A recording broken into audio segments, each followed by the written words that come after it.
मंत्र पाठ।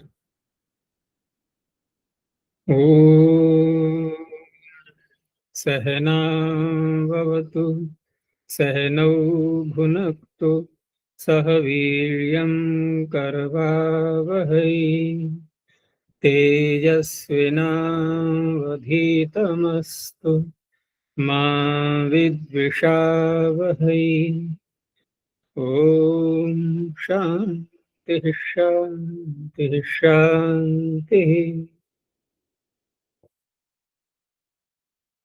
काशिका की 102वीं कक्षा।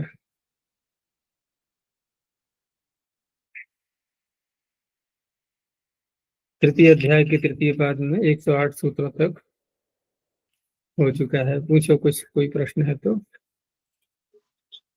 आचार्य पृष्ठ संख्या 76 भिदादि गण में आरा शब्द वो लकड़ी काटने के लिए प्रयोग होता है जो आरा, और जो अगले पृष्ठ पर आरा शस्त्रियाम जो प्रतोद अर्थ में, और देखो आरती वार्तिककार ने तो इतना कह दिया कि आरा शस्त्रयाम। जी। अब शस्त्री का शस्त्रयाम बन गया, तो शस्त्री शब्द तो एक यौगिक शब्द है, ठीक है ना, जो भी शस्त्र के रूप में आ रहा है। लेकिन हम लोक में जो एक शब्द जैसे बिगड़ते हैं संस्कृत से, तत्सदृश तत्सम जो शब्द होते हैं ना, उस प्रकार के, तो वहां देखते हैं तो आरी शब्द हिंदी में बहुत चलता है। यहाँ तो सब आरी ही बोलते हैं उसको, जिससे लकड़ी काटते हैं।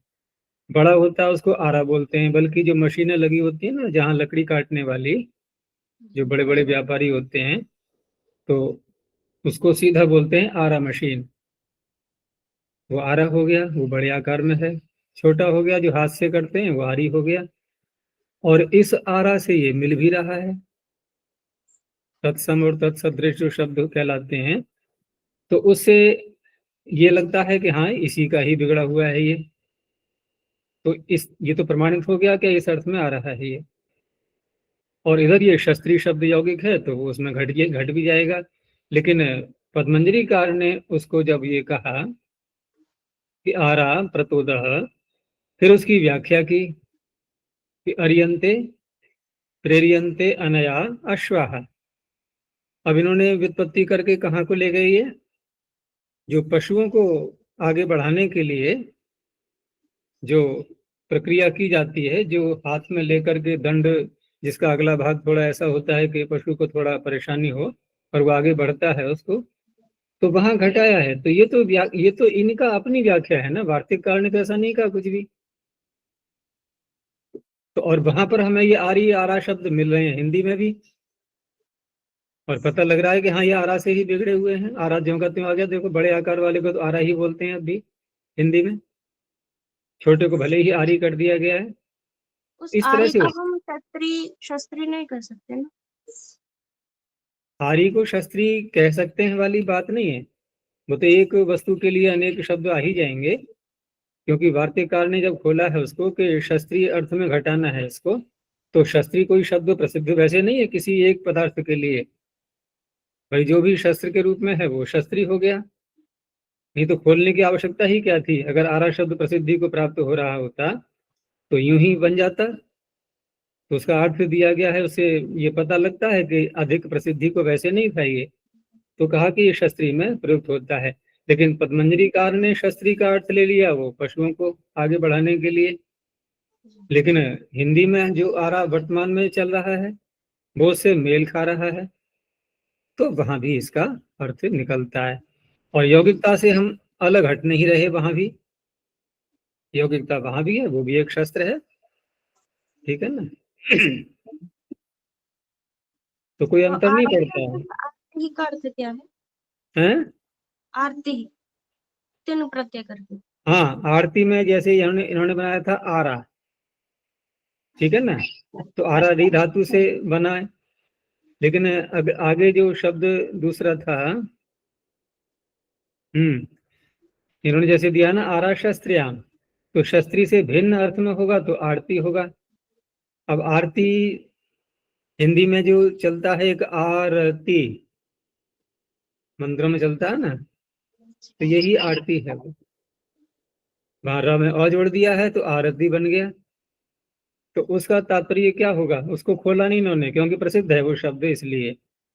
आर्तनाद सुना है नहीं, जी किसी की व्याकुलता के जो शब्द निकलते हैं दुखी होकर के, तो वो भी एक क्या है, हम किसी अ, मूर्ति के आगे बैठ करके या किसी भौतिक व्यक्ति को ही ले लें हम, और उससे प्रार्थनाएं जो की जा रही हैं, अपने हृदय की व्यथा उसके सामने बोली जा रही है, तो वो आरती ही तो है ही वो। तो वो इस अर्थ में आएगा। अब वो शस्त्री नहीं है वहां पर, शस्त्री से भिन्न अर्थ में उन्होंने कहा कि ये अंग प्रत्यय न होकर के वहां एक तिन प्रत्यय हो जाएगा। तो आरती एक तिन प्रत्यय का हो गया। हाँ, यहाँ पर उपसर्ग और जोड़ दिया गया है, क्योंकि अगर केवल री धातु से ही बनाएंगे तो क्या बनेगा फिर, आरती। आरती तो आ को नहीं जोड़ेगा ना, और आ जुड़ गया है तो उस अवस्था में यहाँ गुण की प्राप्ति होती है। फिर आ और री मिलकर के क्या बनेगा, वृद्धि तो लगा नहीं पाएंगे, आध गुणा ही तो लगेगा, तब भी अर्थी ही बन रहा था। तो इसके लिए पाणिनि ने सूत्र अलग से बना ही दिया है, उपसर्गाद रीति धातु, उससे वृद्धि होकर के आरती बन जाएगा। तो वही आरती शब्द है जो आरती जिसको बोलते हैं। ओम जय जगदीश हरे बहुत प्रसिद्ध हो गया है ना ये, जी। इसी का पाठ करते हैं। आचार्य जी, इसमें जो वपा आया था, हम्म। पीड़ा वपा वसा, तो वपा मेद के लिए भी वपा कहते हैं ना? हाँ, वपा मेद के लिए भी आता है और बहुत प्रयोग होता है शास्त्रों में तो वपा वो शब्द का। जो अर्थ आया था, यहाँ वपा वही है क्या?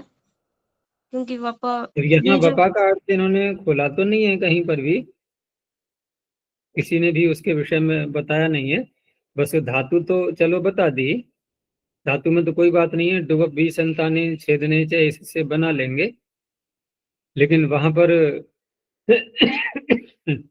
धातु अर्थ नहीं भी घट रहा होता है, तब भी बहुत से शब्द बनाए जाते हैं, अन्य धातु अर्थ निकल आते हैं उसके, लेकिन प्रसिद्ध अर्थ होने के कारण से इसको नहीं खोला इन्होंने, और वही अर्थ है जो हम ले रहे हैं। और यदि यहाँ पर केवल बोना मात्र अर्थ लेते हैं तो यद्यपि बन तो उसमें भी जाएगा, लेकिन बात यह है ना कि प्रवृत्ति निमित्त शब्द का व्यवहार में किस रूप में आ रहा है वहां देखा जाएगा, क्योंकि वहां पर वपन शब्द अधिक प्रसिद्ध है बोने अर्थ में, और वपा जब आकारांत बनता है वहां पर वो मेदस अर्थ में आ जाता है, फिर चर्बी अर्थ में। तो इन्होंने खोला नहीं किसी ने भी इसके विषय में।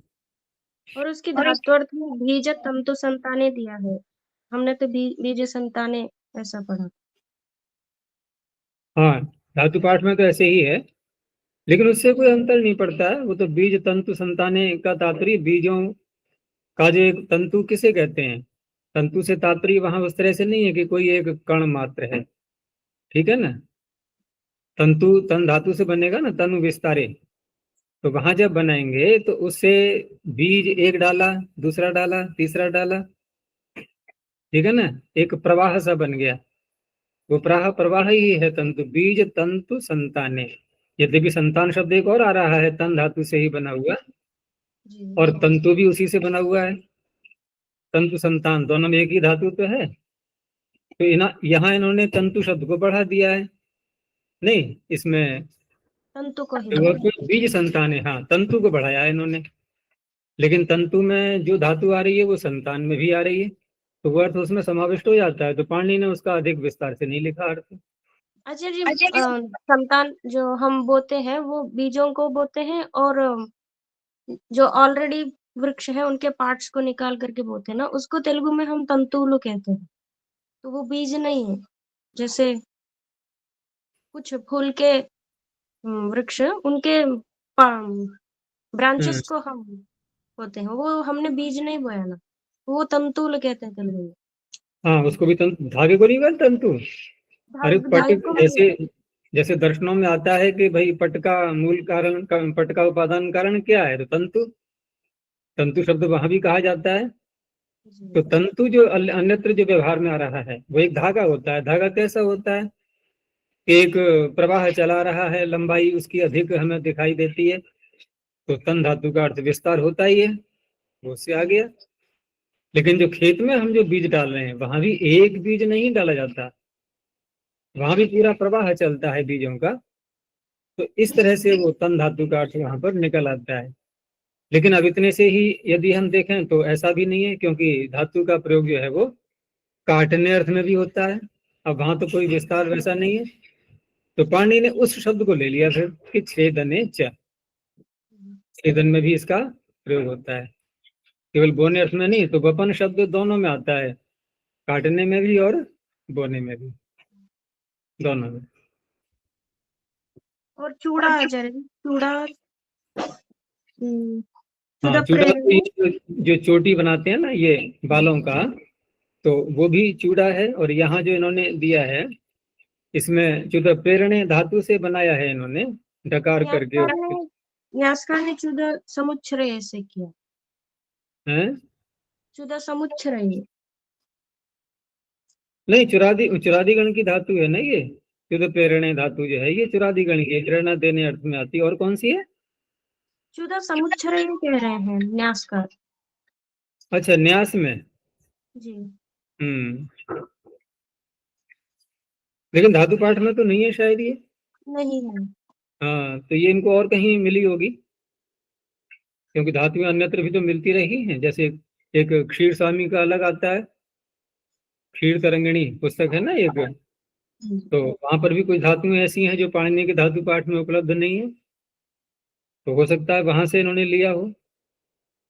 एक हैम धातु पाठ एक अलग है, हैम हेमाचार्य का, उनका अलग व्याकरण बना हुआ है, उन कुछ धातुएं वहां से भी हो सकती हैं। लेकिन जो शब्द का अर्थ प्रसिद्ध है वो तो उसी रूप में है कि जो बालों का बना लेते हैं चूड़ा। और चूड़ा कर्म संस्कार सुना ही होगा, तो क्या करते हैं उसमें? काट देते हैं, बालों को निकाल काट देते देते हैं। तो बालों को काटने का तात्पर्य, बाल यानी कि जो केश हैं वो तो अर्थ आ ही गया ना चूड़ा का। कर्म कौन सा है वहां? उनका काटना कर्म हो गया, चूड़ा कर्म, बस। वहां कर्म का अर्थ बनाना ही नहीं है बालों को। और हिंदी में भी जो शब्द चल रहा है, जैसे महिलाएं चोटी करती हैं, छोटे। तो ये चोटी ये क्या है? वही देखो, चो तो आई गया ना, चोटी, वहां डा है, यहाँ टा है। और पीछे जो एक बालों को इकट्ठा करके जैसे पीछे इकट्ठा करके बांध लेते हैं ना, पुरुष भी बांधते हैं, जैसे जो बाल रखाते हैं वो लोग, और महिलाएं भी। तो उसको क्या बोलते हैं? जूड़ा।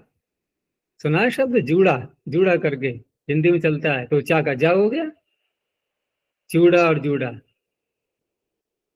जूड़ा बहुत बोलते हैं यहाँ। आचार्य तेलुगु में जड़ा। हाँ, तो जा तो हो ही गया ना चा को। और डा वहां भी आ रहा है शायद, है? डा तो वहां भी आ रहा है। जड़ा। वो डा अड़ा वो बात लग रही है, एक ही बात है वो उच्चारण की दृष्टि से। तो धातुओं के अर्थ शब्दों में जो है वो प्राय नहीं मिलते हैं, कहीं कहीं जो एक विशेष अर्थ में प्रसिद्ध हो जाते हैं। आचार्य जी वसा एक औषधि है, वही है ये? कौन सी? वसा। वसा? वसा औषधि हो सकती है, लेकिन धातु तो बस निवासे से ही निवास बनाया है इन्होंने। जी। और और वैसे वसा चर्बी को भी कहते हैं। वसा जैसे वपा होता है ना, ऐसे ही वसा शब्द भी आता है। लेकिन यहाँ किस अर्थ में है ये स्पष्ट नहीं है, क्योंकि यहाँ अर्थ का कोई ज्यादा महत्व नहीं है। एक एक शब्द जब देते हैं ना तो अर्थ पर ध्यान इतना नहीं होता, केवल शब्द की संरचना कि हाँ ऐसा शब्द उपलब्ध होता है, और धातु का पता लग गया, उसमें प्रत्यय का पता लग गया, बस। अर्थ में कोई अगर विशेष अर्थ निकल रहा है तो धातु धातु अर्थ बाधा नहीं बनता उसमें, क्योंकि धातु भिन्न अर्थों में भी आ जाती है। बहुत से शब्द मिलेंगे ऐसे कि धातु का अर्थ उसमें नहीं दिखाई देगा, तो अनेकार्थक का हेतु लेकर के उसका समाधान करते हैं।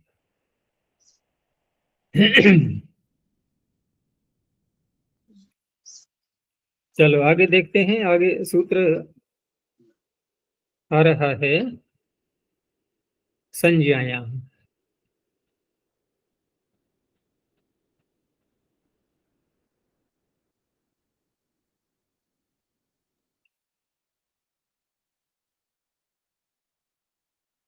तो पीछे पीछे जो है अणुगुल प्रत्यय जो प्रारंभ हुआ था, रोगाख्यायाम अणुगुल बहुलम, उसी अणुगुल को आगे लाते हुए संज्ञायाम सूत्र। अब वहां तो रोग की आख्या में किया गया था प्रत्यय, यहाँ संज्ञा में है, तो सामान्य सूत्र ही है। संज्ञायाम विषये धातोर अणुगुल प्रत्ययो भवति। अब संज्ञा यहाँ क्या है, तो कुछ ये खेलों के नाम है ये, या क्रिया विशेष जो होती है खेलों में, उनके नाम, जैसे उद्दालक, पुष्प, भंजिका, यहाँ समस्त शब्द हैं ये समास किए हुए, और सर्वत्र षष्ठी समास उपलब्ध होगा। लेकिन धातु से जो शब्द बनेगा वो शब्द है जैसे पुष्प भंजिका, बल्कि पुष्प भंजिका नहीं, केवल भंजिका, ये तो इससे बन गया। लेकिन क्योंकि संज्ञा निकालनी है हमें, संज्ञा अर्थ घटेगा तब जबकि इसके साथ में जो अन्य शब्द आ रहे हैं उनको भी बोला जाएगा, तब पूरी संज्ञा बनती है। इसलिए पूरा शब्द दे दिया उद्दालक, पुष्प, भंजिका। अब क्योंकि अगर हम इसके टुकड़े कर दें और विग्रह करते रहें तो प्रत्यय नहीं आ पाएगा। तो क्या किया पाणिनि जी ने कि समास को ही नित्य कर डाला, नित्यम क्रीडा जीविकयोः। ठीक है ना, क्रीडा में और जीविका में ये शब्द नित्य ही जुड़े रहेंगे परस्पर, उनका विग्रह हम करेंगे भी तो केवल मात्र अर्थ खोलने के लिए भले ही विग्रह कर लें, लेकिन प्रयोग में नहीं आ सकते वो। तो नित्यम क्रीडा जीविकयोः से यहाँ पर षष्ठी समास नित्य ही हो जाएगा। तो षष्ठी समास में पीछे का शब्द क्या रहेगा, उद्दालक पुष्प। अब उद्दालक पुष्प में भी समास है। उद्दालक कोई वृक्ष होगा, उसका पुष्प कहलाएगा, फिर उस पुष्प को तोड़ने का खेल, ठीक है ना, उसको तोड़ने का खेल इन्होंने नाम दिया है उसका एक, और पद्मंजरीकार ने उद्दाल, इन्होंने उद्दाल बोला है, उद्दालक नहीं बोला है। चलो कोई बात नहीं, क तो प्रत्यय हो ही जाता है। तो वहां इन्होंने अर्थ लिखा है श्लेष्मातक, श्लेष्मातक, ये उसका पर्यायवाची शब्द रहेगा उद्दालक का। तो तस्य पुष्पाणि भज्यन्ते यस्याम, अब ये अर्थ व्युत्पत्ति है ये, ठीक है ना, अर्थ खोलने के लिए, क्योंकि शब्दों को हम ऐसे विग्रह में नहीं ला पाएंगे नित्य समास होने के कारण से। तो उद्दालक पुष्पाणाम भंजिका, समास की कल्पना ऐसे की जाएगी, और नित्यम क्रीडा जीविकयोः से नित्य समास हो जाएगा। ये तो अणु प्रत्यय करेगा मात्र, उसके बाद ताप भी करना होगा हमें, और प्रत्यय स्थात्कात सूत्र से इकार भी हो जाएगा। ऐसे ही अगला शब्द है वर्ण पुष्प प्रचायिका। तो वर्ण नामक वृक्ष, उसके पुष्प और उसके पुष्पों का चयन करने का खेल है, अर्थात जिस खेल में, जिस क्रीड़ा में वर्ण के पुष्पों का चयन किया जाता है, इकट्ठे किए जाते हैं, तो वर्ण पुष्प प्रचायिका। ऐसे ही आगे है अभ्यूष खादिका। अभ्यूष, वो एक ध्यान आ गया मुझे आज, बहुत से वीडियो यूट्यूब पर मिल जाएंगे, वो प्रतियोगिताएं जैसे होती है ना अनेक प्रकार की, कि देखें भाई 1 मिनट में कौन कितना खा सकता है। तो वहाँ जो मार्केट में बिकते हैं ना, जगह जगह ठेले लगे होते हैं, क्या बोलते हैं उसको, पानी बतासे, अलग अलग प्रकार के शब्द आते हैं प्रयोग में। पानी के बतासे बोलते हैं ना उनको, वो छोटे छोटे गोल गोल पूड़ी जैसे बने हुए होते हैं, उसमें वो जल वो डालेंगे मसाले वाला पानी और थोड़ा सा मटर आदि या आलू मिला करके, और वो पूरा एक ही बार मुख में रखना होता है इसको। तो प्रतियोगिताओं में कि देखें 1 मिनट में कौन कितना खाता है, ठीक है ना। अब उसमें मिर्च भी लगती है क्योंकि मसाला पड़ा होता है जल के अंदर। तो वही एक प्रकार से ये अभ्यूष है। अभ्यूष पुआ, वो पुआ वही पुआ ही तो है, वो क्या है, अपूप, वो अपूप ही तो बना हुआ है, फूला हुआ, अपूप माने फूला हुआ। तो ये खेल ऐसा है, अभ्यूष, अभ्यूष खादिका, अभ्यूष को खाने का, खाने की क्रीड़ा।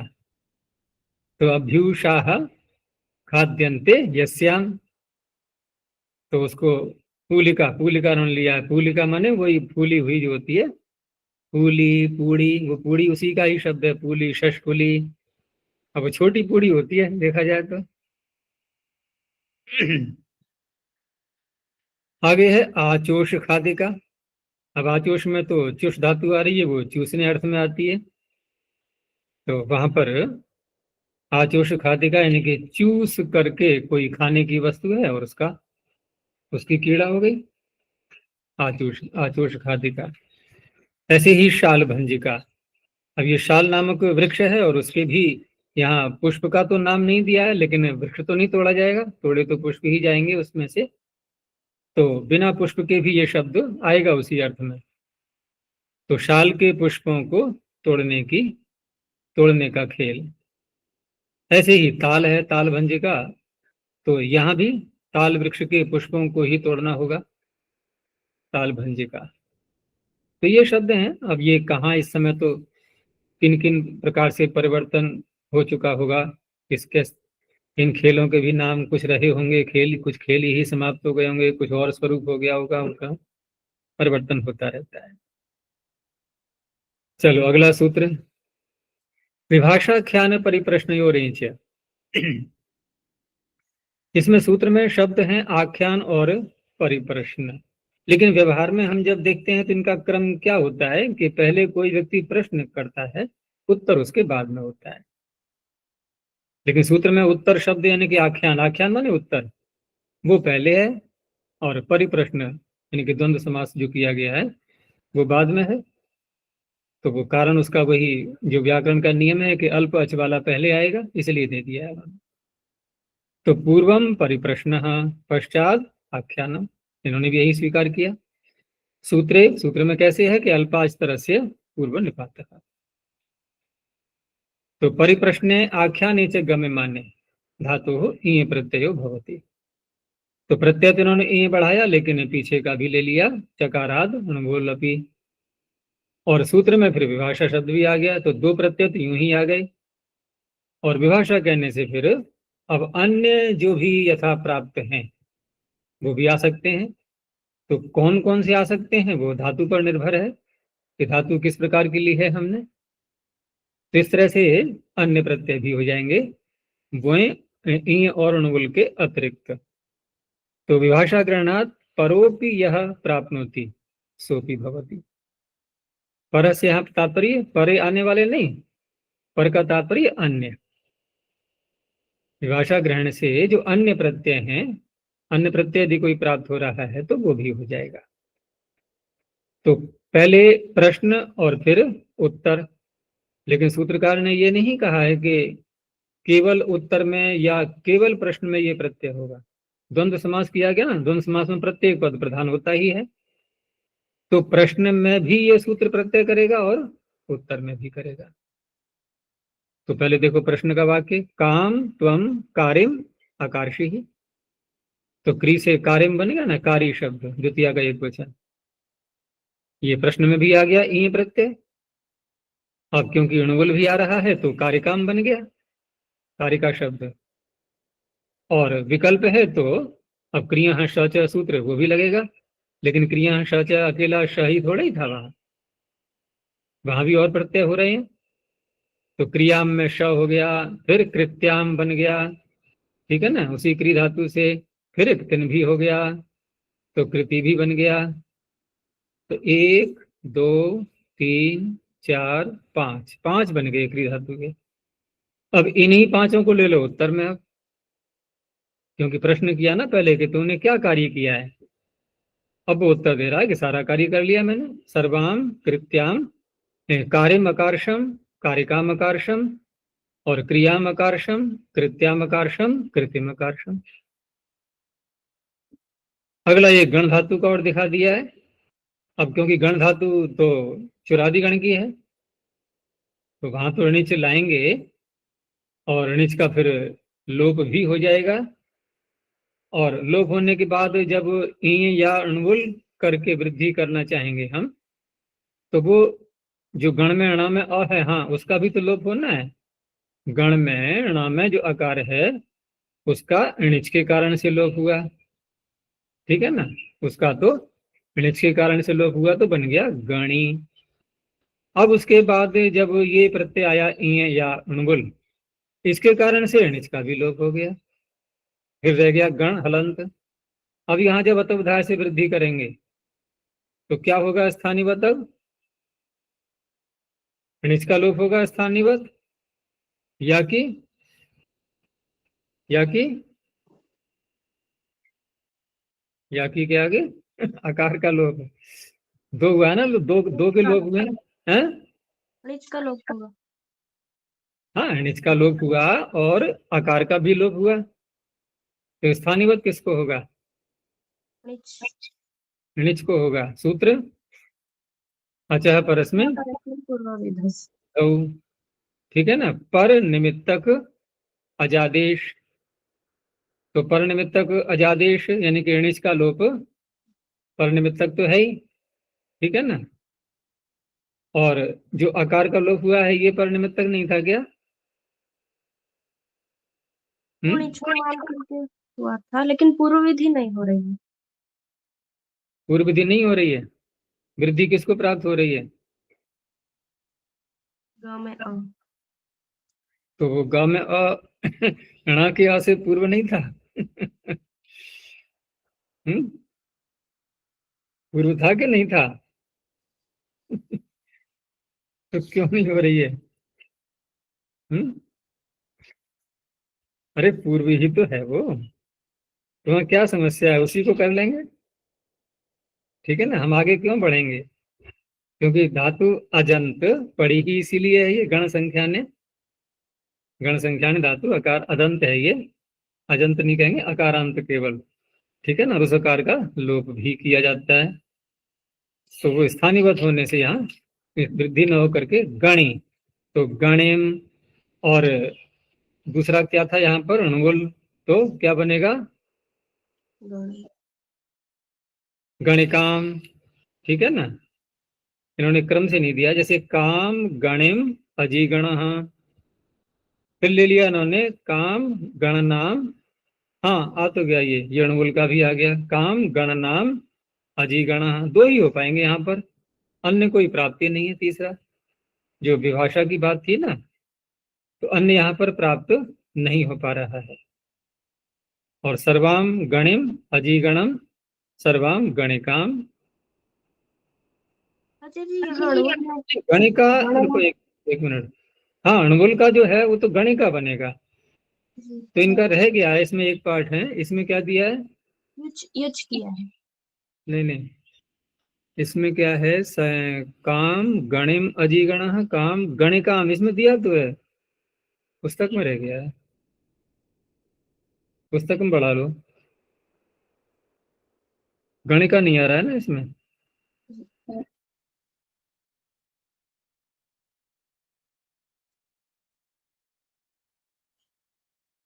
काम गणिका और काम गणनाम वही उत्तर में आएगा। सर्वाम गणिम सर्वाम गणिकाम और सर्वाम गणनाम।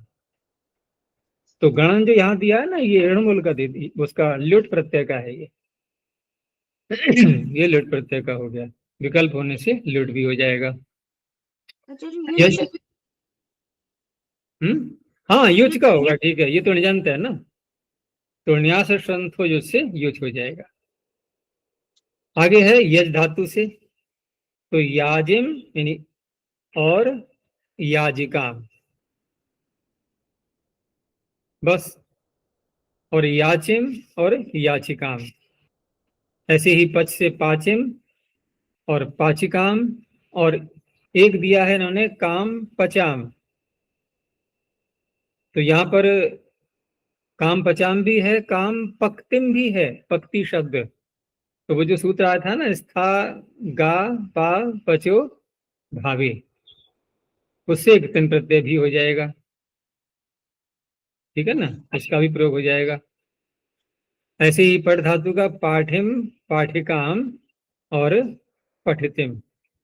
यहाँ कहीं यदि कोई धातु अनिट भी यदि होगी, तो अनिट में तो खैर इडागम होता ही नहीं, लेकिन इडागम जब निषेध करने वाला जो एक सूत्र और भी है उसमें, ती तु त्र त थ सी सु सर कसेषु च, तो वहीं पर एक पाठ भी मिलता है, क्योंकि यहाँ जैसे पठिति इन्होंने बनाया तो इडागम नहीं होना चाहिए, लेकिन वहां पर एक अग्रहादीनाम वक्त इति वक्तव्य में ऐसे कहकर कुछ धातुओं को वहां पर छोड़ा गया है, तो उस कारण से वो इट का यहाँ पर निषेध नहीं करेगा। इस तरह से पठिति में डागम भी हो गया है, तिन प्रत्यय का है ये, काम पठिति। तो इस प्रकार से ये शब्द यहाँ इन्होंने बना दिए, अनेक प्रकार से बन जाते हैं, प्रश्न में भी और उत्तर में भी, दोनों में। अब ये बातें यदि नहीं है प्रश्नोत्तर वाली, तो आख्यान परि प्रश्न और इति किम, तो फिर जो सामान्य प्रत्यय है तिन वही हो जाएगा, कृति ही रीति ही भाव में। आगे पर्यायार हरणोत्पत्तिषु अणुवच, पर्याय और अर्ह, ऋण और उत्पत्ति, 4 शब्द हैं ये। तो पर्याय पीछे भी अनेकों बार देख चुके हैं हम, कोई क्रम जो रहता है, बारी बारी से कोई कार्य जब किया जाता है तो वो जो क्रम है उसी का नाम है पर्याय, परिपाटी क्रम। और अर्हण, अर्ह, पर्याय अर्ह, तो अर्ह का अर्थ किया अर्हणम, अर्हणम अर्ह अर्थात तद योग्यता, उस कार्य को करने की, किसी कार्य को करने की योग्यता, वो हो गया अर्ह। और ऋणम, अब ऋण यहाँ पर जो कहा है इन्होंने, ऋण तो स्पष्ट है कि किसी दूसरे से कोई वस्तु हम जब ले लेते हैं कुछ काल के लिए, तो उसका नाम होगा ऋण, इसलिए ऋणम तद यत् परस्य धार्यते, दूसरे की वस्तु को हम जब ग्रहण करते हैं। अंत में उत्पत्ति शब्द, उत्पत्ति ही जन्म, एतेषु अर्थेषु धातु णुवुच प्रत्ययो भवति। पीछे क्या आ रहा था प्रत्यय णुवुल, और यहाँ क्या है णुवुच, केवल अनुबंध का ही तो अंतर आ रहा है, तो बताएंगे आगे। उदाहरण दे दिया पर्याय में पहले है, एक दिन आदि नाम अपवाद, अपवाद तो माना ही जाएगा, तो पर्याय में भवतः शायिका, अब आपके सोने का पर्याय है, आपके सोने की बारी है, तो शी धातु से वृद्धि होकर के शायिका। और अग्र भवतो ग्र ग्रासिका, ये इसका भी उदाहरणों में पाठभेद मिलता है, अन्य ये भी शायद कहीं मिला होगा, अग्रगामिका मिला था ना, आपके आगे जाने की बारी है, तो ग्रासिका या ग्रामिका, यहाँ ग्रासिका इन्होंने पाठ दिया हुआ है, तो ग्रस धातु खाने अर्थ में आती है, तो उस अर्थ में ले सकते हैं कि आपके प्रथम भोजन करने की बारी है, यानी पहले कौन खाएगा, तो पर्याय से जब खिला रहे हैं उस अवस्था में, ठीक है ना, भवतो अग्र ग्रासिका। अर्थ अर्थ में दिया है अर्हति भवान इक्षु भक्षिकाम, इक्षु पता है ना गन्ना, तो उसको खाने का, यानी उसको खाने के योग्य हैं, आप खा सकते हैं। अब योग्यता यहाँ किस दृष्टि से ली जाएगी, या तो दंत हमारे कैसे हों, एक सुपुष्ट होने चाहिए, क्योंकि दांतों का विशेष कार्य रहता है, उसमें महत्व उन्हीं का ही है, हर कोई नहीं खा सकता गन्ने को ऐसे मुख से छील करके, वो दांतों में ही हानि हो सकती है ऐसे। और दूसरा ये भी है कि किसी दूसरे का खेत है और हमें खाना है, तो यूं तो बिना पूछे लेना ठीक नहीं है, पूछ लिया है तो कह दिया हाँ भी ठीक है, आप खा सकते हो, आप योग्य हो। ऋण अर्थ में इक्षु भक्षिका में धारयसी, अब यहाँ पर ऋण किस रूप में है, ये इक्षु के खाने का ऋण है ये तो। इक्षु के खाने का ऋण क्या होगा, मान लो किसी ने किसी के खेत से मांग करके और 5 गन्ने खा लिए, 5 इक्षु, और क्या वादा किया था कि देखो हम कोई ऐसे नहीं मांग रहे, आपसे उधार मांग रहे हैं, हमारे खेत में जब हो जाएंगे तो हम आपको वापस कर देंगे, 5 गन्ने तो ले रहे हैं आपसे हम, यानी 5 गन्ने खाने का उधार लेना, ठीक है ना। इक्षु भक्षिकाम में धारयसी, ऐसी ओदन भोजिकाम, अब यहाँ चावल खाने का भी ऋण, देखो ऋण के रूप में खाया है किसी का चावल, तो फिर वापस भी तो करना होगा, उसको खाने के लिए देना होगा कि ठीक है आज हम आपके यहाँ भोजन करने आए हैं चावल का, ओदन का, अगली बार हम आपको बुला करके इस ऋण को उतार देंगे, आप हमारे यहाँ खा लेना है। पया पायिकाम, दूध पीने का ऋण, तो इस तरह से यहाँ हो गया। उत्पत्ति में इक्षु भक्षिका में उदपादि, भगवान भी शब्द मिलता है कहीं कहीं इसके आगे कि आपने आपने मेरे इक्षु भक्षिका को उत्पन्न किया। ऐसे ही ओदन भोजिका और पयः पायिका।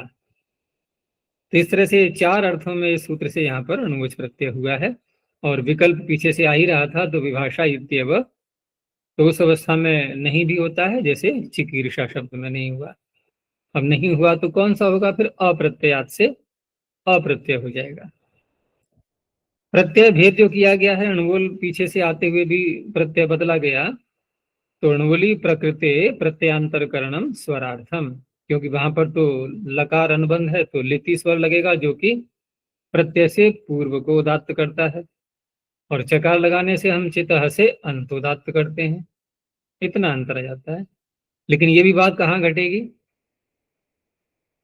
क्योंकि प्रत्यय से पूर्व तो प्रकृति में आ गए ना हम। अब प्रत्यय से पूर्व उदात्त होगा तो प्रकृति में आ गए, और चितः से अंतोदात्त होगा तो अप्रत्यय में आ गए। तो वहां प्रत्यय उदात्त होता है, वहां प्रकृति उदात्त होती है। कितना अंतर है। आगे आक्रोशे नई अनिहि, नई अनिहि विभाषा इति निवृत्तम, समाप्त कर दिया इन्होंने, क्योंकि आगे बहुल शब्द भी आ रहा है फिर। तो आक्रोश शपनम, क्रुश आह्वाने रोदने चाहे, और शप धातु का जब अर्थ किया है पाणिनि ने, तो वहां अर्थ किया है शप आक्रोशे, जोड़ दिया दोनों को, इसलिए इनको सरलता हो गई अर्थ करने में कि आक्रोश क्या है कि शपनम, क्योंकि दिख रहा है उनको शप आक्रोशे।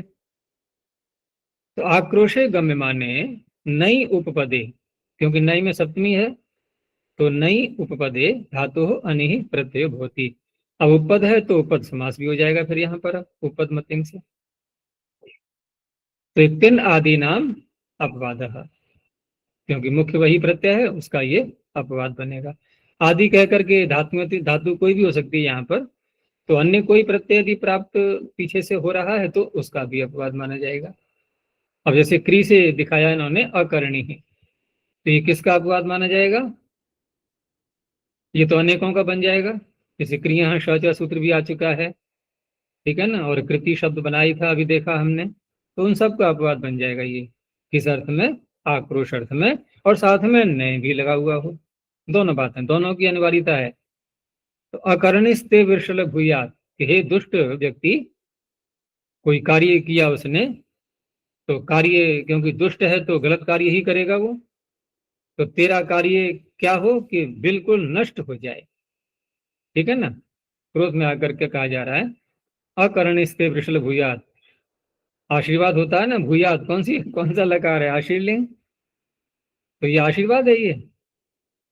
प्राय करके क्या होता है कि आशीर्वाद में अच्छी बातें बोली जाती हैं, ठीक है ना।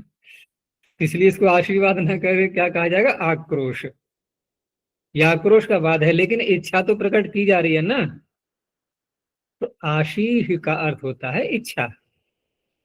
आंगह शासु इच्छायाम, तो इच्छा तो उसकी है ना कि ये इसका कार्य नष्ट हो जाए, तो आशीर तो है ये, लेकिन व्यवहार में आशीर्वाद क्योंकि प्रसिद्ध हो चुका है अच्छा बोलने के लिए, तो आक्रोश कहने में भी ये अपनी इच्छा तो प्रकट की ही जा रही है, इसलिए आशीर्लिंग का प्रयोग हुआ है। तो अकरण स्ते वृषल भूयाद, अनि प्रत्यय हो गया, और उधर नए समास भी है साथ में। आक्रोश किम, अब यहाँ क्या तात्पर्य होगा, यहाँ कोई भी आक्रोश नहीं है कि चटाई जो आपने बनाई है नहीं, उसने तस्य कटस्य आकृति ही बनाई, क्या बनाई नहीं है, यानी उसके कट की, चटाई की ये आकृति है। अब कृति के दो प्रकार से अर्थ ले सकते हैं, या तो बनाई ही नहीं है, उससे कहा था नहीं बनी, दूसरा ये है बनाई तो है लेकिन ठीक नहीं बनाई है। तो आक्रोश वाली बात नहीं, यथार्थ जो बात है वो बताई जा रही है, इसलिए एक तिन प्रत्यय हो गया। अब यदि आक्रोश भी है लेकिन नए समास से नहीं जोड़ा है साथ में, नए नए नए का नए उपपद में नहीं है, तब भी ये सूत्र नहीं लगेगा। जैसे मृतिस्ते वृषल भूयाद, हे दुष्ट तेरा मरण हो जाए, तो मरण हो जाए, मृति अमृति तो नहीं कहा इन्होंने, इसलिए अनि प्रत्यय नहीं हुआ, तिन प्रत्यय हो गया। आगे कृत्य ल्युटो बहुलम, ये बहुत व्यापक सूत्र है और ये व्यापकता इतनी अधिक है कि तीसरे अध्याय के जितने भी प्रत्यय हैं वो सारे ही इसके अंतर्गत आ जाते हैं, बल्कि इसकी व्यापकता को और बढ़ाने के लिए यहाँ तो ठीक है पाणिनि ने सूत्र बना दिया कृत्य ल्युटो बहुलम, लेकिन कृत्य शब्द कह करके और ल्युट कह करके ऐसा लग रहा है कुछ सीमित जैसा है ये, क्योंकि 6 ही प्रत्यय तो है कृत्य और ल्युट तो अकेला है ही, तो फिर अधिक व्यापक हम इसको कैसे मानेंगे? तो कहेंगे बहुल कह दिया है, चलो ठीक है बहुल कह दिया है, फिर भी थोड़ा संकोच होता है कि हम सूत्र के शब्दों से बाहर कहाँ तक जाएं, हैं? रस्सी को ढील कहाँ तक दी जाए या रस्सी की लंबाई कितनी बढ़ाई जाए।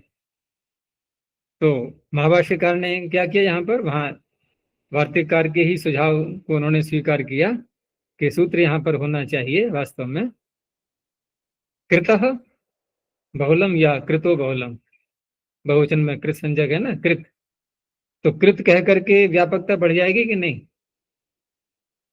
देखो कृत्य भी सारे कृत में आ गए, ठीक है ना, और ल्युट भी कृत में आ गया, सब आ गए उसके अंतर्गत, और इनसे अधिक भी आ गए कृत्य से और ल्युट से, तो सूत्र क्या बन जाएगा कृतो बहुलम। अब बहुत ज्यादा व्यापक हो गया ये। अब बहुल से यहाँ तात्पर्य बनेगा क्या, वो सब आगे दिखाएंगे थोड़ा थोड़ा संकेत के रूप में। तो पहले तो यह है कि अब तक जिस प्रकरण में हम चल रहे थे, भावे अकर्तरी जिकार के संज्ञायाम, ये सबको हटा दिया गया, ठीक है ना, उनकी सेवाएं समाप्त हो गई। तो भावे अकर्तरी चकार के इति निवृत्तम, अब ये स्वतंत्र सूत्र बन चुका है। तो कृत्य संज्ञका प्रत्यया ल्युट च बहुलम अर्थेषु भवन्ति, बहुलम बहुलम अर्थेषु, अर्थ जो अनेक प्रकार के हैं उनमें ये प्रत्यय हो जाते हैं।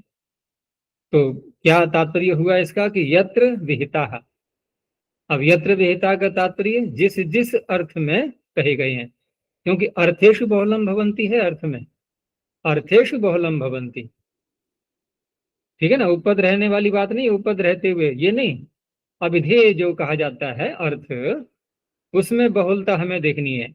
तो यत्र विहिता माने जिन जिन अर्थों में कहे गए हैं ततो अन्यत्रापि भवन्ति, उस अर्थ से भिन्न भिन्न अन्यत्र अन्य अर्थों में भी हो जाते हैं।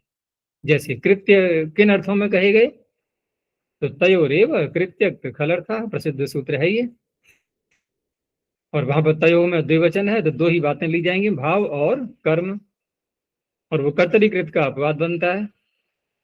इस तरह से कृत्य प्रत्यय कहे गए भाव में और कर्म में, तो भाव और कर्म क्या है, ये उपपद नहीं अर्थ, भाव और कर्म अर्थ में कृत्य प्रत्यय कहे गए।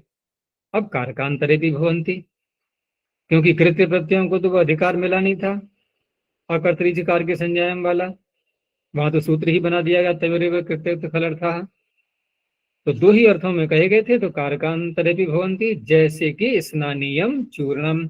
अब अन्य प्रत्यय लाना है, तो अन्य प्रत्यय तो भाव और कर्म से आगे कहीं बढ़ेगा ही नहीं, और तो इस सूत्र के द्वारा अन्य कारकों में, तो ये कौन सा कारक लग रहा है, ये स्नानीयम चूर्णम,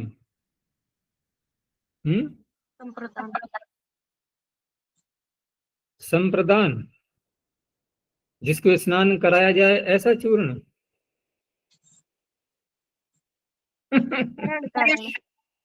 है, कारण जिससे स्नान किया, हाँ, तो जिससे स्नान किया जाए, तो वो चूर्ण, चूर्ण क्या है वो स्नान करने का, चूर्ण से क्या मतलब यहाँ, देखो स्नान करने से पहले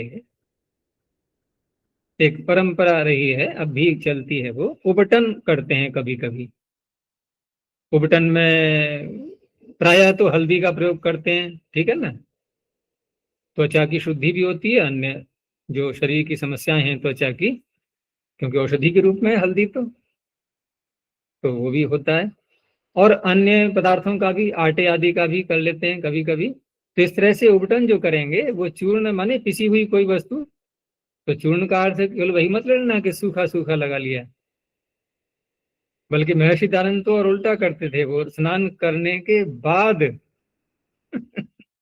स्नान करने के बाद उबटन करते थे। उबटन से तात्पर्य वहां पर वो भस्म लगा करके शरीर पर पहले स्नान कर लिया। अब यह गीले शरीर पर भस्म लगाओ तो अच्छी तरह से लग जाती है ना फिर बिना शरीर को पहुंचे, और वो भस्म लगा दी इन्होंने। अब उसके बाद अपना आसन लगा करके समाधि के लिए बैठ जाते थे। तो उनसे पूछा भी गया था ऐसा क्यों करते हो आप? तो कि इससे मक्खी मच्छर आदि कीड़े मकोड़े परेशान नहीं करते सुरक्षा रहती है उससे, ठीक है ना। तो वो ऐसे भी करते थे। लेकिन यहाँ कहना क्या चाह रहे हैं ये, कि ऐसा चूर्ण न्यूटन के रूप में जो पदार्थ लगाया गया है शरीर पर, वो क्यों है, किसके लिए है? तो कि स्नानियम चूर्णम, स्नान करने के लिए है। तो इस तरह से यहाँ पर, यहाँ व्युत्पत्ति कैसे करेंगे फिर? नहीं, संप्रदान में नहीं, तृतीय उसमें करण में। तो स्नाति है, स्नाति अनेन, जिसके द्वारा स्नान किया जाता है एक साधन के रूप में। तो चूर्ण से स्नान नहीं कर रहे, अपितु स्नान जिससे किया जाता है, माने जिसको लगाने के बाद किया जाता है, क्योंकि स्नान में धुल जाएगा सारा वो, तो वो स्नानियम चूर्ण। हाँ, दानी और ब्राह्मण में अब यहाँ पर हम संप्रदान में कर लेंगे। दीयते यस्मई, ठीक है ना, दीयते यस्मई, जिसके लिए दिया जाता है। तो दानी को ब्राह्मण, देखो यहाँ भी अनियत प्रत्यय हो गया। आगे कहा जो दूसरा शब्द है सूत्र में लुट का, लुट, लुट के लिए आगे कहा कि कर्णाधिकरणयोर भावे च लुट, और कृत्य प्रत्यय में क्या बताया था? भाव कर्मणो हो। कृत्य तो भाव कर्म में ही थे ना, लेकिन लुट किस में था? ये बढ़ गया थोड़ा। ये करण अधिकरण में भी सूत्र ही आएगा, कर्णाधिकरण से आगे आएगा ना। तो करण में अधिकरण में लुट प्रत्यय किया गया है। और भावे च, इसका भी सूत्र भी आगे आना है। कहां पर? ल्युट्च। ल्युट च। तो दो सूत्र हो गए। ल्युट च में तो नपुंसक भाव एक तरह से भावे की अनुवृत्ति जा रही है, और करणाधिकरण में तो स्पष्ट कह ही दिया, करण और अधिकरण। तो इन तीन अर्थों में कहा है ल्युट। लेकिन यहाँ क्योंकि बहुल से कहना है, तो उदाहरण कुछ और ही दिखाना पड़ेगा हमें। करण में, अधिकरण में और भाव में दिखाएंगे तो उन्हीं सूत्रों से हो जाएगा। तो अन्यत्रापि भवति, जैसे अपसेचनम, कहीं कहीं पाठ इसका अवसेचन भी मिलता है। तो अपसिच्यते, ठीक है ना। ये सब कर्म के उदाहरण बनेंगे अब कर्म में, क्योंकि करण में नहीं दिखाएंगे अब। तो अपसिच्यते, यह जिसको जिसको सींचा जाता है वह पदार्थ अपसेचनम। ऐसे ही अवस्राव्यते यत, जिसका अवस्रवण किया जाता है वो अवस्रावणम। ऐसे ही राज भोजना शालयः। अब यहाँ कैसे करेंगे? ये अवस्रावणम में पहले णिच भी कर लेंगे शुरू धातु से, तब बनाएंगे, इसलिए विग्रह करते समय अवस्राव्यते शुरू धातु में णिच करने के बाद। और राज भोजना में यहाँ भुज्यन्ते इति भोजना है, ठीक है ना, जो खाया जाता है। तो किसमें किया? कर्म में, वो तो हो गया भोजन। फिर राजन शब्द के साथ में उसका समास हो जाएगा, राज्याम भोजना, राज भोजना, राज भोजना शालय। वो कौन से पदार्थ हैं जो खाए जाते हैं राजा के द्वारा? तो वो है शाली। तो राज भोजना शालय, उसका बना ये विशेषण। ऐसे ही छादन शब्द है, तो छादन में भी छाद्यते आच्छाद्यन्ते इति आच्छादनानि, ठीक है ना। और राज्याम आच्छादनानि, राजाच्छादनानि, राजा के वस्त्र। तो वासांसी शब्द आगे स्पष्ट कर दिया गया।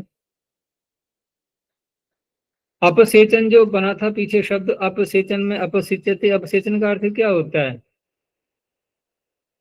अप लगा देने से ना थोड़ा वैसा अर्थ हो गया कि सिंचाई तो की जा रही है किसी की, लेकिन वो ठीक तरह से नहीं की जा रही, अर्थात जो अच्छी तरह से न सींचा जाए उसे कहा जाएगा अपसेचन।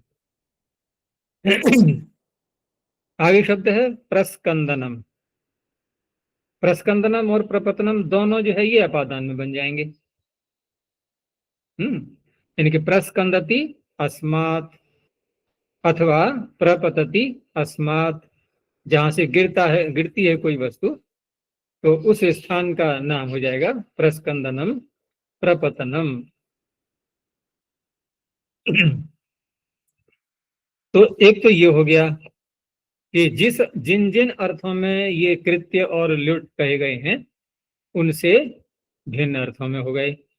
लेकिन बहुल की महिमा थोड़ी अब बढ़ानी भी है, क्योंकि अभी हमने बहुल कहते हुए भी प्रत्ययों को तो सीमित ही रखा ना, कृत्य ही रखे, लुट ही रखा, केवल अर्थ ही तो बदला है हमने।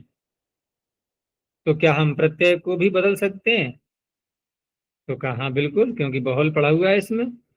तो बहुल ग्रहणाद अन्य अपि कृतः। अब ये अन्य अपि कृतः में अन्य शब्द क्यों बोला इन्होंने? अन्य तब बोलते हैं ना कि और भी, यानी कुछ लिया भी है और कुछ और भी। तो इन्होंने कृत लिए हैं क्या कुछ? हाँ, ल्युट और हाँ, कृत्य। क्योंकि कृत्य और लुट भी तो कृत के अंतर्गत आ गए, इसलिए कहा अन्य अपि कृतः, यानी इन कृत्य और लुट कृत के अतिरिक्त अन्य कृत भी यथा प्राप्तम अभिधेयम व्यभिचरन्ति। यथा प्राप्त जो उनका अभिधेय है, अभिधेय से तात्पर्य वही अर्थ, प्रवृत्ति निमित्त। तो इनका यथा प्राप्त अभिधेय कौन सा है? अन्य कृत प्रत्ययों का यथा प्राप्त अभिधेय कौन कौन सा है? कर्ता, कर्तरीकृत। तो उसका ये विचार कर लेते हैं, वहां से हट जाते हैं, अर्थात अन्य अभिधेय में भी हो जाते हैं। जैसे अणुल प्रत्यय अणुल त्रिचौ से किया, तो वो तो कर्तरीकृत से कर्ता में ही होना था। लेकिन बहुल ग्रहण से यहाँ पर ह्री धातु से जो बनाया है हारकः शब्द, तो पादाभ्याम ह्रियते इति पादहारकः। अब ये किस में हो गया? किस में हो गया? करण में। करण में। ह्रियते। ह्रियते को देखो ना, क्रिया किसको कह रही है? कर्म में। तो कर्म में अणुबल प्रत्यय हो गया ये। और पाद शब्द के साथ में समास कर लेंगे।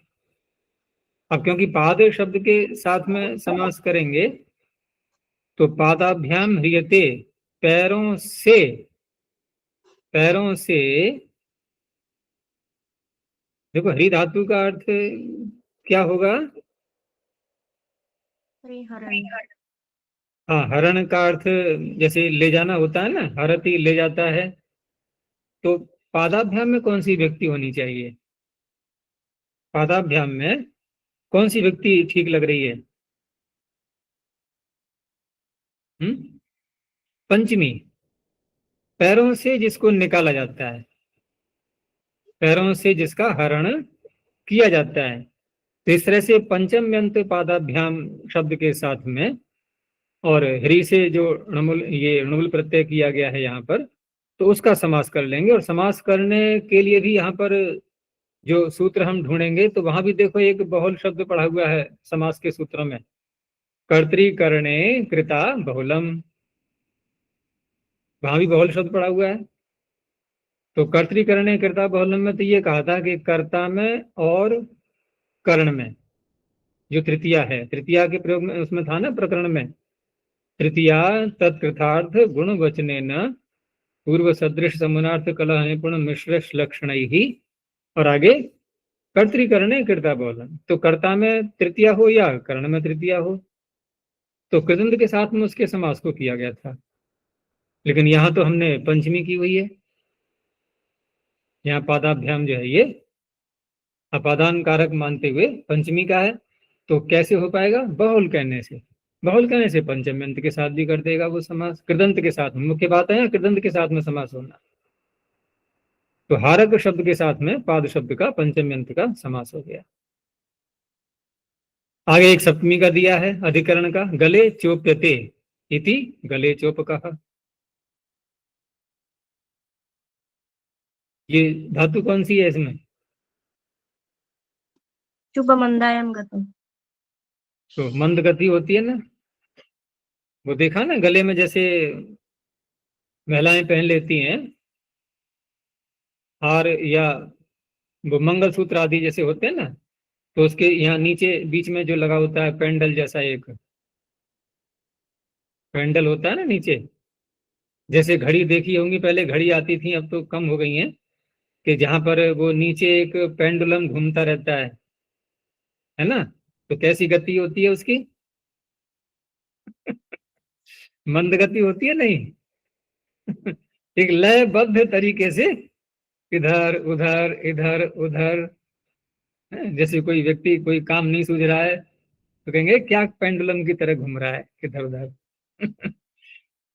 तो ऐसे ही वो जो गले में पहना जाता है, तो उसके भी नीचे वाला भाग वो हिलता ही है, ठीक है ना, मंद गति से।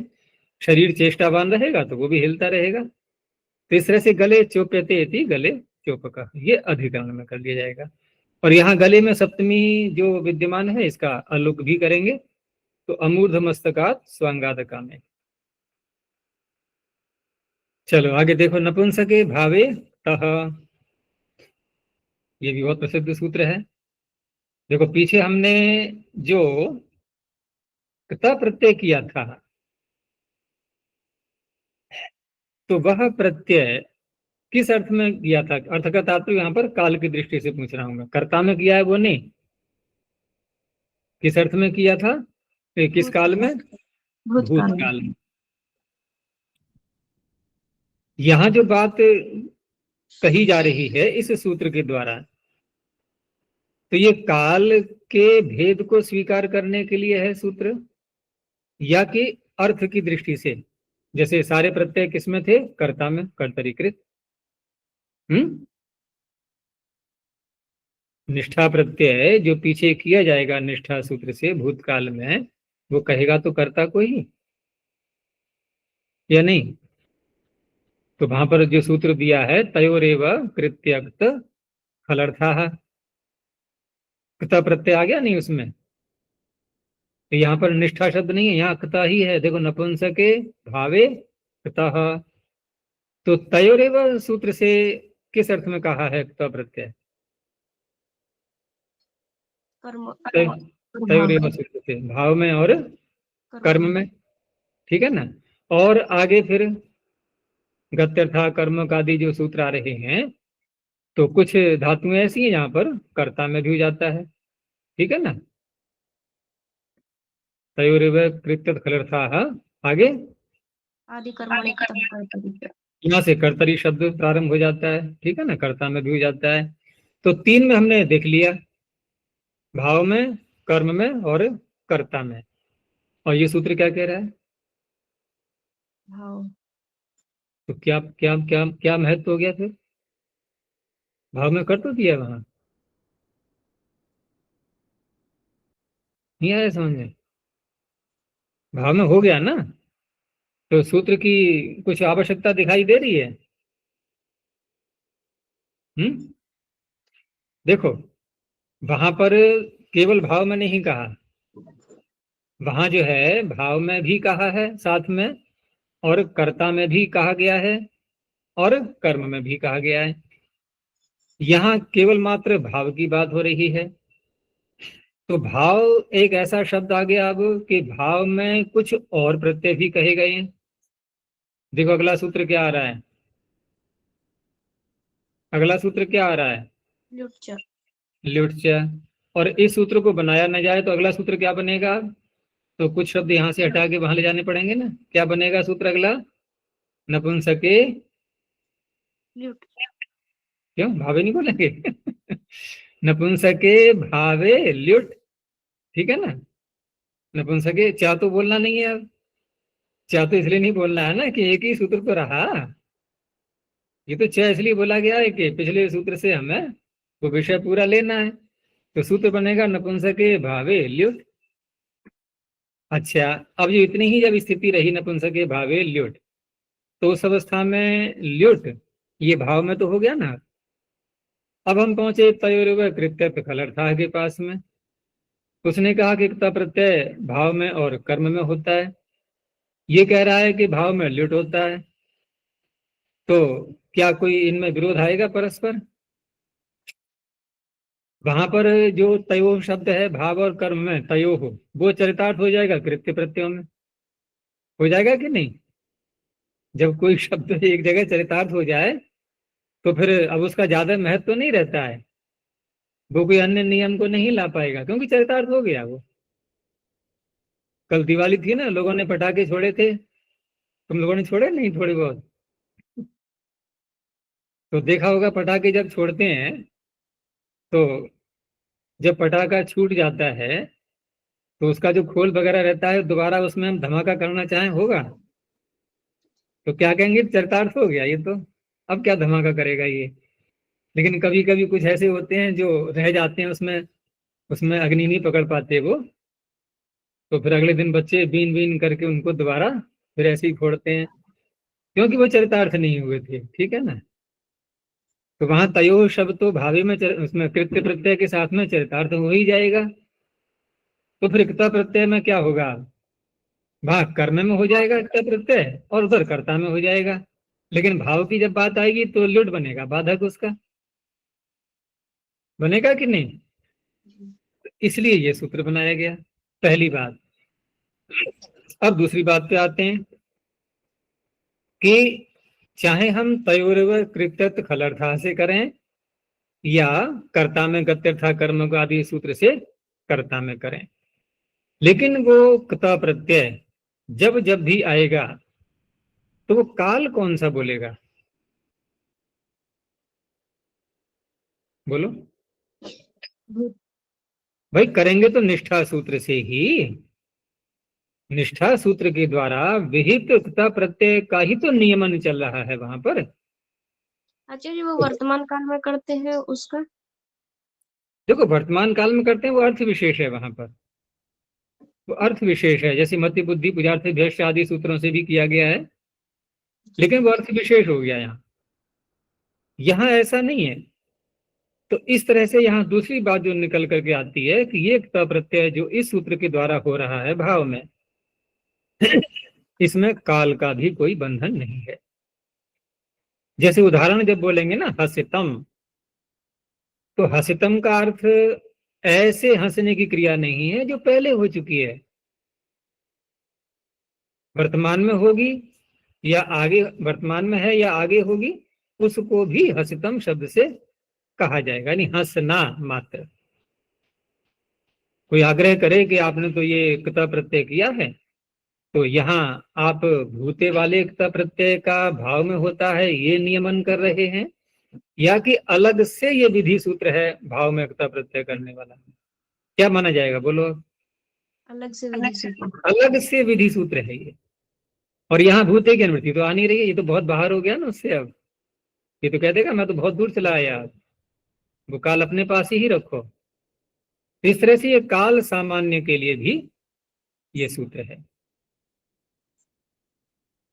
ठीक है ना? ये सारी बातें हैं। वैसे इसमें पद्मंजरीकार ने कुछ संकेत दिए भी हैं, लेकिन थोड़ी उसमें अस्पष्टता रह जाती है। जैसे देखो एक पंक्ति इनकी कि ननुच, यहां से प्रश्न उठाया इन्होंने कि तयोरेव कृत्यक्त खलर्थः इति नपुंसके भावे क्तः सिद्धः। इतना ही तो कहा है इन्होंने कि तयोरेव कृत्यक्त खलर्था से क्ता प्रत्यय भाव में सिद्धि ही है, और ये सूत्र भी भाव में कर रहा है। तो कहा कि सत्यम, बात ठीक है आपकी, सत्य है, लेकिन भूते सिद्ध। आप जो कह रहे हो ना कि तयोरेव सूत्र से भाव में सिद्ध है, तो कौन से काल में सिद्ध है? भूतकाल में। काल सामान्य तो नपुंसके न प्राप्नोति। काल सामान्य में अर्थात वर्तमान भविष्य आदि निकाल को हम हटा ही दें बिल्कुल, तो काल सामान्य में प्राप्त नहीं हो रहा है, उसके लिए ये सूत्र है। ठीक है ना? एक तो ये बात इन्होंने कही, और दूसरा है कि यह सकर्म के भ्योपि यथा भावे घयादय भवंती। जैसे पच धातु सकर्म के और भाव में हम पाक आदि शब्द बना लेते हैं, ठीक है ना? ऐसे ही ल्युट प्रत्यय है, जैसे भोजन शब्द बना लिया, जबकि भुज धातु सकर्मक है यहाँ पर, और कर्म साथ में दिखाई रहे हैं ओदनस्य भोजनम आदि। तो तथा अयमपि इक्तः सकर्म के भ्यो भावे भवति, ये क्ता प्रत्यय भी सकर्मक धातुओं से भी करेंगे तब भी कर्म सकर्मक होने पर भी भाव में हो जाता है। लेकिन वो जो मैंने अतिरिक्त एक बात बताई थी कि वहां पर तयोः शब्द हम कृत्य के साथ में जब चरितार्थ कर लेंगे तो उस अवस्था में यहां यदि ये सूत्र न होगा नहीं होगा तो भाव में ल्युट प्रत्यय बाधक बनेगा, ठीक है ना। और कर्म में और कर्ता में वहां क्ता हो जाएगा। तो वो बात भी साथ में जोड़नी है, वो इन्होंने नहीं उठाई यहाँ पर। और ये जो मैंने कहा था कि काल के बंधन से हटना, वो भी साथ में स्वीकार्य है। तो इस तरह से ये सूत्र बहुत व्यापक बन जाता है और किसी भी धातु के साथ में हम इसको लगा सकते हैं। और नपुंसकलिंग का वहां पर प्रयोग होता है और अगला प्रत्यय भी ऐसा ही है। ये दोनों प्रत्यय बहुत व्यापक हैं, लेकिन व्यवहार में ल्युट का प्रचलन अधिक हो गया। उसमें एक प्रमाण भी है कि जितने भी हिंदी के शब्द हैं हमारे क्रिया को कहने वाले, तो कैसे बोलते हैं वहां पर नाना नाना करके बोलते हैं ना, कि करना खाना जाना पीना सोना आदि। तो ये ना जो क्या है, ये अना अना अना अन अन यही तो है सब जगह ल्युट। क्या त का कुछ मिल रहा है यहाँ, स्वरूप दिखाई दे रहा है? नहीं, अन का दिखाई दे रहा है। तो ल्युट प्रत्यय अधिक व्यापक है। पठन गमन इत्यादि शब्द अधिक प्रयोग में आएंगे और क्ता प्रत्यय करके वो उस रूप में इतने प्रयोग में नहीं आते। लेकिन सूत्र तो है ही, बना ही दिया है। कहीं ऐसे मिलते हैं प्रयोग तो नपुंसकलिंग में हो जाएगा। और काल का यहाँ पर कोई बंधन है नहीं, बस क्रिया मात्र हंसना, हसितम सहितम सहना जल्पितम बोलना, बस इतना मात्र। आगे ल्युट च, तो नपुंसकलिंगे भावे धातुर ल्युट प्रत्ययो भवति। तो हसनम छात्रस्य।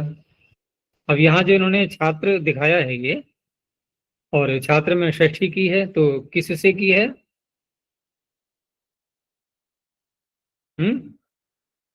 कर्तृकर्मणो कृति। तो कर्ता में हुई है षष्ठी या कर्म में हुई है? कर्ता में हुई है। तो फिर षष्ठी समास भी तो करो। छात्र से हसनम, छात्र हसनम समास हो जाएगा कि नहीं?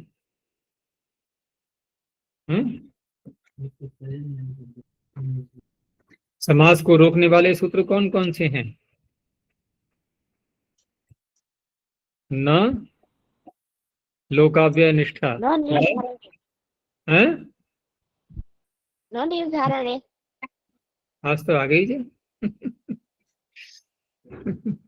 तो इस तरह से वहां षष्ठी का निषेध भी हो जाएगा। तो हसनम छात्रस्य, शोभनम जल्पनम शयनम आसनम। अब रही बात के पिछले प्रत्यय सूत्र के साथ में ही क्यों नहीं जोड़ दिया इसको? ऐसी कौन सी विशेषता है इसमें? सूत्र क्या बनेगा फिर? नपुंसके भावे ल्युटुक्तो बोलो या अक्ता ल्युटो बोलो, तो अल्पास्तर पहले ले लेंगे। दोनों प्रत्यय एक ही सूत्र में कह सकते थे आप। तो कहा योग विभाग उत्तरार्थ। आगे अनुवृत्ति ले जानी है, तो उक्ता की अनुवृत्ति नहीं जाएगी, ल्युट की अनुवृत्ति जानी है। अच्छा, न लोकाव्य तो षष्ठी विभक्ति करने का निषेध है। अच्छा हाँ, वो न निर्धारण निषेध, हाँ नहीं, कौन सा? न निर्धारण से निषेध नहीं, यहाँ से तो निषेध जो चल रहा है वो किसका चल रहा है? षष्ठी विभक्ति का, न लोकाव्य। ठीक है, समास का देखो, समास का निषेध देखो कहाँ पर है। न निर्धारणे पूर्ण गुण सहितार्थ सदव्यत समानाधिकरणेन तेन च भुजायाम अधिकरणवाचिना च कर्मणि। अधिकरणवाचिना च कर्मणि च कर्तरि च।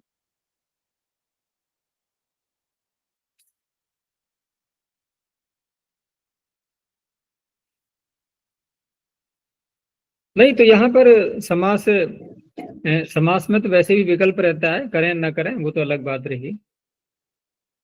तो षष्ठी का तो खैर उससे हो ही जाएगा, कर्तृकर्मणो कृति से, क्योंकि षष्ठी का तो यहाँ निषेध नहीं होगा, क्योंकि लुट प्रत्यय है ना। किताब में तो हो सकता है, क्योंकि लुट प्रत्यय है यहाँ पर, तो षष्ठी वहां पर सूत्र प्रत्यय कौन कौन से आ रहे हैं? न, ल, उ को अव्यय निष्ठा फलर्थ परिणाम, और निष्ठा वाला वो पिछले सूत्र में था, ये तो लुट का है, यहाँ तो षष्ठी हो ही जानी है। तो समास में तो विकल्प है, क्योंकि महाविभाषा का प्रकरण चलता है वहां पर। तो और चलें आगे। तो अगला सूत्र है कर्मणि च येन संस्पर्शात् कर्तुः शरीर सुखम। देखो कर्मणि च इतना अलग कर दो तो क्या अर्थ हो जाएगा? कर्मणि च यानी कर्म उपपद रहते हुए, ये उपपद में सप्तमी है यहाँ पर, ठीक है ना। तो उपपद में सप्तमी है, इसलिए समास भी करने के लिए भी हमें सहारा मिल गया, उपपद मतिंग, ठीक है ना। और पिछले सूत्र में ऐसा था नहीं वहां पर, तो समास करने में भी सहायता मिल जाएगी। तो कर्मणि च तो हो गया कर्म उपपद रहते हुए। अब वही कर्म कैसा होना चाहिए, आगे का सारा जो भाग है ना सूत्र का, वो उसी को बताने के लिए है, उसका विशेषण है ये अगला भाग पूरा। कैसा कर्म हो कि ये न, जिस कर्म के द्वारा संस्पर्शात, संस्पर्श हो जाने से क्या होता है? कर्तुः कर्ता का शरीर सुख। तो शरीर का सुख शरीर को अनुभव होता है या और किसी को? और किसी का। तो वही जो और कोई है ना, वही करता है, वही करता है, क्योंकि शरीर को ही करता मान लेंगे, तो ये कर्तु शब्द अलग से कैसे आएगा फिर? वो तो शरीर सुखम, शरीर को सुख हो गया बस, ठीक है। शरीर से सुखम, शरीर सुखम, अनुभव किसने किया? शरीर ने किया नहीं। तो कर्तु शरीर सुख। स्पर्श कहाँ होगा? कर्ता से होगा या शरीर से? शरीर से। शरीर से होगा, ठीक है ना। तो ये सारी बातें ध्यान रखनी है यहाँ पर।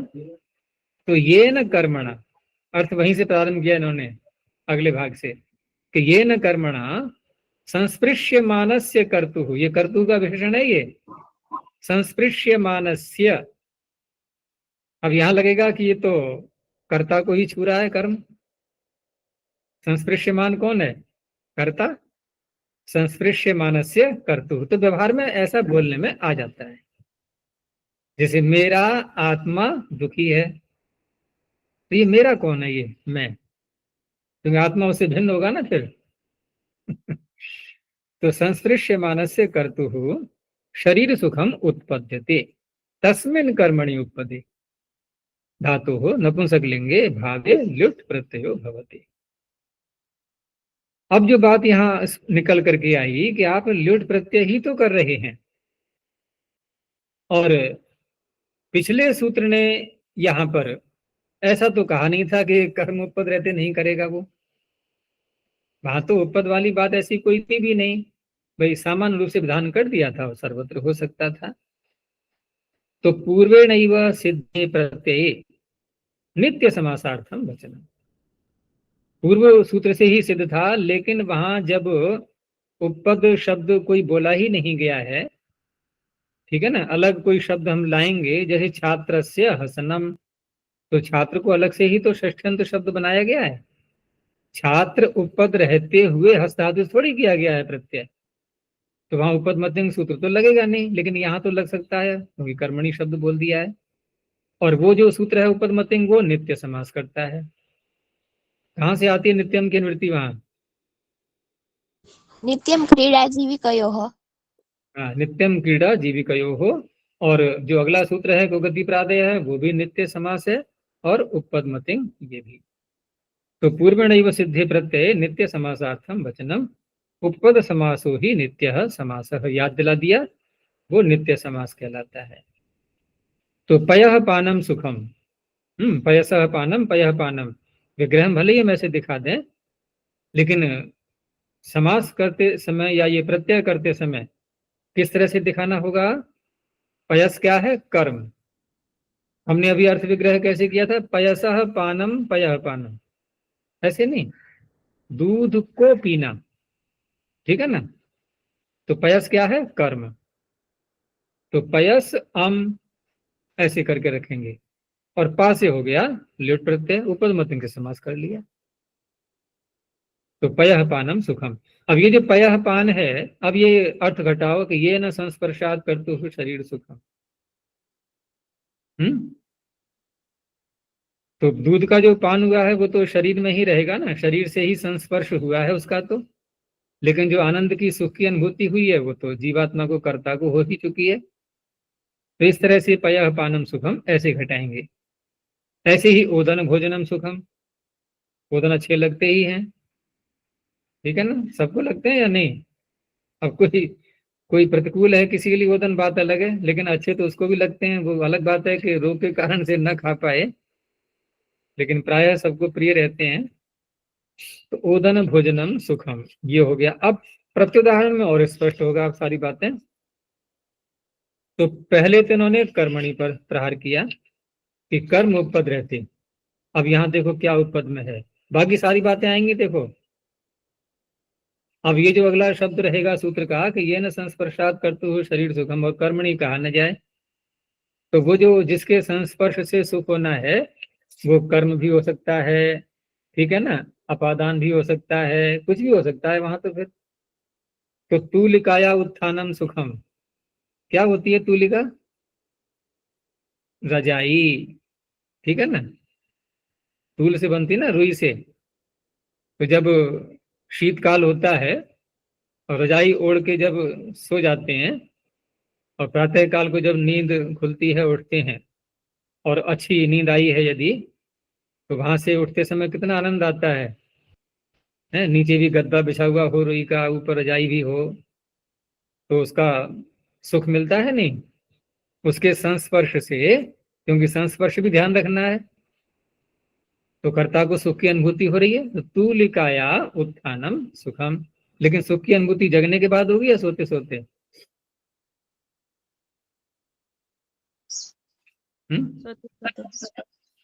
अच्छा,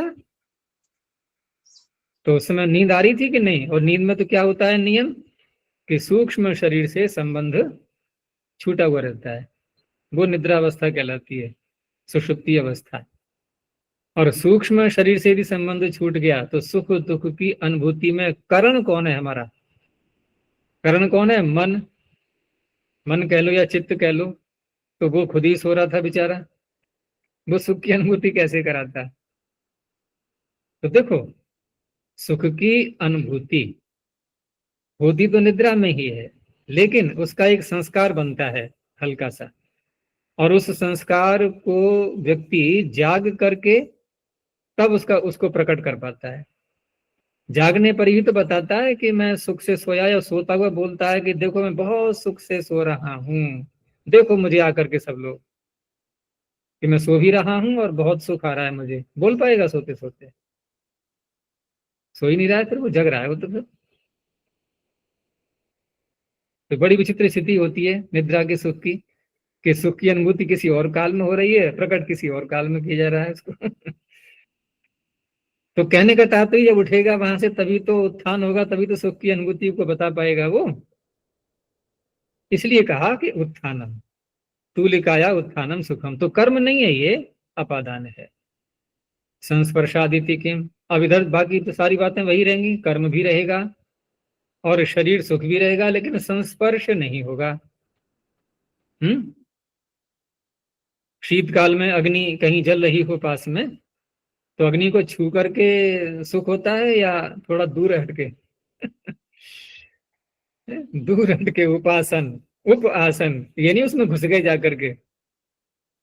इसलिए अग्निकुंडस्य उपासनम सुखम।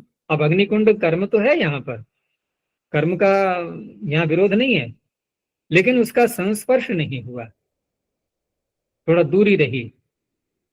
यद्यपि वो ऊष्मा आ तो शरीर पर ही रही है, संस्पर्श तो हो रहा है, लेकिन संस्पर्श वैसा नहीं है कि जो बिल्कुल हम कहें छू गया, वो एक अलग प्रकार का संस्पर्श है। तो इसलिए इस सूत्र से प्रत्यय नहीं हुआ। कर्तुरीति किम, अब यहाँ कुछ और ही प्रकार की स्थिति बनेगी। कि कर्म भी है, शरीर का सुख भी है, लेकिन हो किसी और को रहा है। जैसे कोई गुरु को स्नान करा रहा है, तो स्नान शिष्य करा रहा है, शिष्य को भी अच्छा लग रहा है, मैं गुरु की सेवा कर रहा हूं, ठीक है ना, तो उसको सुख की अनुभूति हो रही है।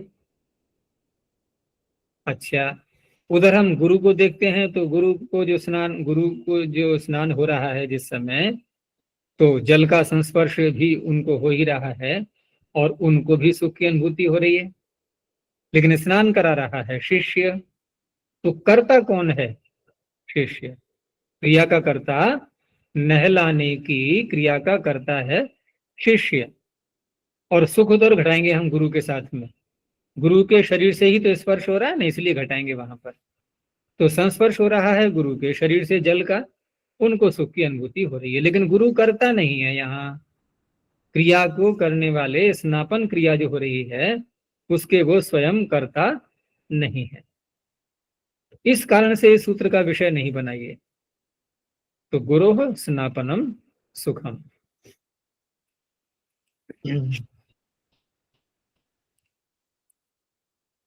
अब ये जो यहाँ पर प्रत्यय दिखाई दे रहा है, ये देखो इनमें सब में लगेगा कि हम प्रत्युदाहरण देते चले आ रहे हैं। और प्रत्युदाहरण देने का अर्थ क्या होता है कि जो भी उदाहरण हम बोलेंगे उसमें सूत्र से विहित कार्य नहीं होगा। तो सूत्र कौन सा कार्य कर रहा था ये? ल्युट् प्रत्यय। है? ल्युट्। तो ल्युट् नहीं है क्या इन सब में? इतने मैंने उदाहरण बोल दिए और किसी का माथा नहीं ठनक रहा है बिल्कुल भी। एक माथा ठनकता है नहीं, आवाज होती है नहीं अंदर। तो सब में तो हम ल्युट् का उदाहरण देते चले जा रहे हैं और कह रहे हैं ये कि सूत्र से ल्युट् प्रत्यय नहीं हुआ। तो क्या दिख रहा है, कौन सा प्रत्यय है? तूलिकाया उत्थानम में उत्थान में ल्युट् है, अग्निकुंड से उपासनम में भी ल्युट् है, ठीक है ना। गुरु है, यहाँ पे समास नहीं हुआ प्रत्युदाहरण में। तो प्रत्यय तो ल्युट् हुआ है ना, लेकिन हाँ। इस सूत्र से नहीं हुआ। अब ये कह सकते हैं हम, तो ये सूत्र से नहीं हुआ तो किससे हुआ? ल्युट् च। सूत्र ऊपर आ ही चुका है। तो अंतर क्या हुआ दोनों में कि ये उपपद रहते हुए करता है और उपपद रहते करेगा तो उपपद में नित्य समास होता है। और यहाँ देखो षष्ठी सब में दिखाई दे रही है, लेकिन समास तो कहीं भी नहीं दिखाई दे रहा है, हमें समास नहीं किया गया। ये तात्पर्य है। तो इस गुरु स्नापनम में इन्होंने थोड़ा और खोला है कि स्नापयतेर न गुरु करता, ठीक है ना। स्नान कराने की जो क्रिया है उसका कर्ता गुरु नहीं है। गुरु कौन बनेगा? उसका कर्म बनेगा। तो कर्म तो पद में है, लेकिन वो कर्ता को सुख नहीं दे पा रहा है, कर्ता नहीं है गुरु। किम तरहि कर्म, कर्ता कौन है यहाँ पर? वो शिष्य है। शरीर ग्रहणम किम, अब ये सुख किसी और को होगा। तो कैसे हो रहा है कि पुत्रस्य परिष्वंजनम सुखम। यहां कैसे घटाएंगे? पुत्रस्य परिष्वंजनम, तो स्वंज धातु तो आती ही इसी अर्थ में है, स्वंज परिष्वंगे, यानी कि आलिंगन करने अर्थ में। तो यहां जब पुत्र को गोद लिया तो संस्पर्श तो हुआ। यहां इन्होंने इस तरह से घटाया है, यानी कि प्रतिदारण ऐसे बनाया है, एकदम तो स्पष्ट नहीं लगेगा कि यहां जो सुख की अनुभूति हुई है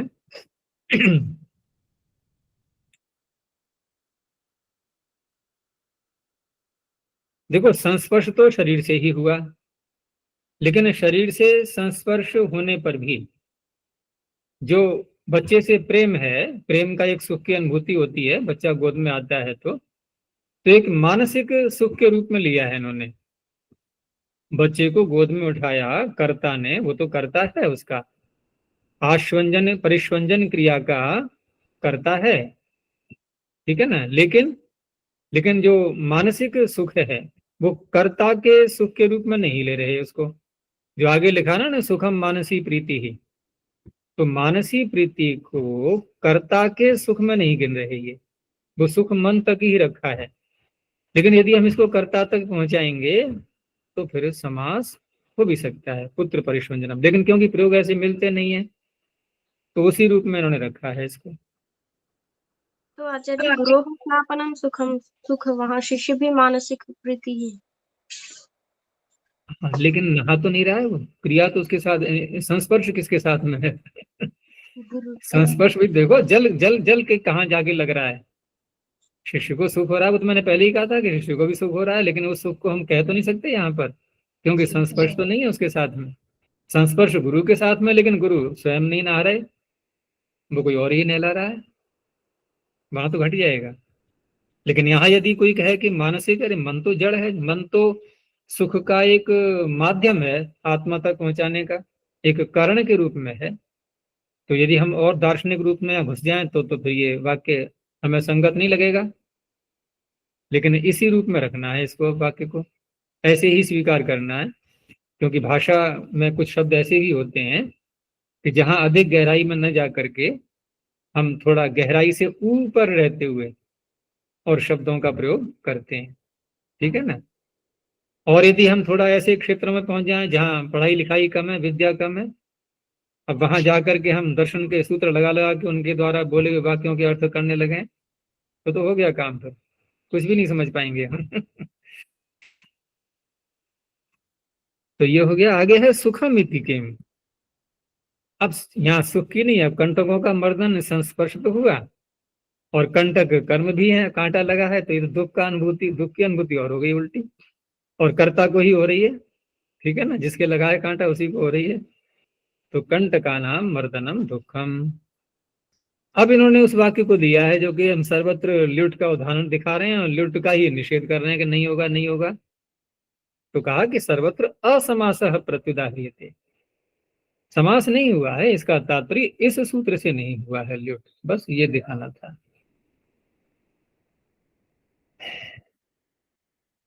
चलो इतना ही रखते हैं।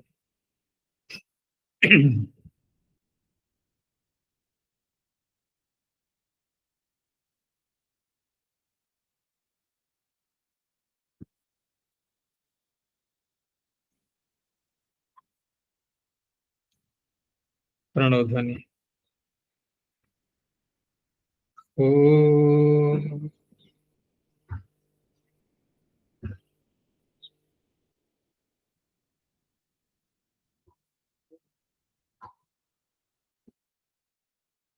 ओ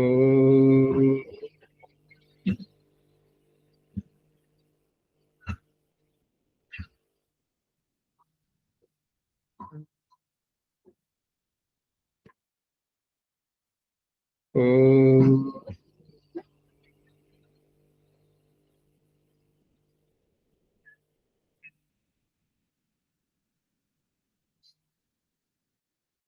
शांति शांति शांति।